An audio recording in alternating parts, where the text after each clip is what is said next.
Let's continue with the M-KOPA story. The dilution of shares continues from 2022 to 2025. After the 2021 recapitalisation shock, things didn't magically fix themselves. They got worse. In 2022 to 2025, new share issuances kept slicing up the pie. Staff equity was ground down to crumbs, while investors and insiders, the insiders, they grabbed even larger slices. The numbers from court filings are jaw-dropping. Between 2019 and 2022, growth shares exploded from 0 to about 3.3 million, and preferred shares from 3.4 million to 12.6 million, all while investors' overall stake held steady at 73%. Ordinary shares, the employee shares, they crumbled from 27% down to roughly 7% of the company. Some sources say as low as 2.6%. In practical terms, the pie grew, but the piece for staff barely budged. Their percentage ownership went into a tailspin. Let me explain the share shock from 2019 to 2022. Growth class shares, mostly for the execs and the expats, they went from 0 to 3.3 million. And preferred shares, the investor shares,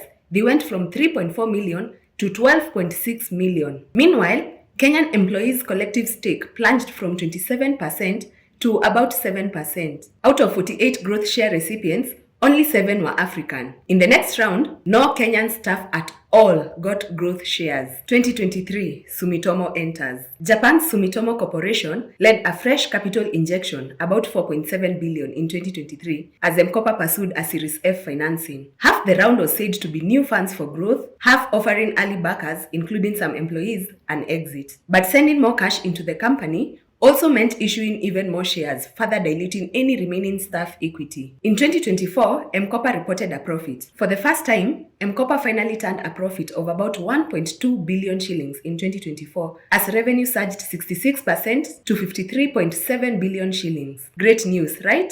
But even as investors trusted profitability, ordinary employees still owned almost zero of the pie. After raising over $250 million from VCs and DFIs, the company's own filings show employees' stakes still stuck in single digits percentage. In other words, yes, the business grew up, but the staff's financial upside barely budged. Then comes 2025. The backlash and the lawsuits. The anger finally spilled into public view. In mid-2025, veteran employee Elizabeth Njoki, she filed a constitutional petition alleging the 2019 to 2022 share restructuring was racially discriminatory. Her case highlights how that period's new share classes sidelined African staff, tagging them as minor holders with no voting rights, all while favoring expats. Soon after, in November 2025, Chad Larson, who's a co-founder of M-KOPA, he lodged a complaint with the Kenya's Capital Markets Authority, calling the proposed employee share buyback biased and manipulated, and claiming it valued M-KOPA at a puny 5% of its true worth.